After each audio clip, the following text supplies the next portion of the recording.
السلام علیکم اسٹوڈنٹس، آج ہم نے اپنی اردو کی کلاس میں سبق ریل کا سفر کے لانگ آنسرز جو آپ کے 4 اور 5 رہ گئے تھے اس کو ہم ڈسکس کریں گے، اور اس کو آپ نے اپنی کاپی پہ اتارنا ہوگا. اور اس کے ساتھ ہی میں نے آپ کو آپ کی پیج نمبر 43 پر اسی سبق کی سرگرمیاں جو ہیں اس کے 2 کوشچنز ہیں وہ آپ کریں گے. پہلا کوشچن ہے املا درست کریں. سبق آپ نے پڑھا ہے تو املا آپ درست کر سکیں گے، لیکن آپ کی سہولت کے لیے میں نے ادھر آپ کو تین ورڈز جو ہیں اس کو سالو کر دیے ہیں. اور ایک بات اور کہ آپ نے یہ کام جو ہے پینسل سے کرنا ہے، پین یوز بک پہ نہیں کرنا.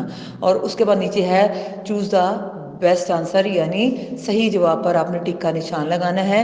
وہ بھی اگر آپ نے ویڈیو سنی ہے اور آپ نے اگر کیا کہتے ہیں سبق کو صحیح طریقے سے پڑھا ہے تو آپ اس کو آپ سالو کر لو گے. اور یہ کام سارا آپ نے پینسل سے کر مجھے سینڈ کرنا ہے.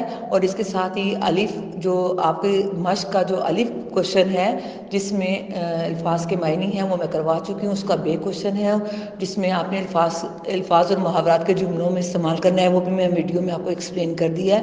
آپ نے جملے بنا کر مجھے سینڈ کرنا ہے. اور کام کو پراپر طریقے سے منڈے والے دن آپ نے منڈے والے دن تک آپ نے مجھے سینڈ کر دینا ہے، تاکہ آپ کو منڈے والے دن نیا جو آپ کا جو لیسن ہے نئے سبجیکٹ کا آپ کو کروایا جا سکے. اوکے، اللہ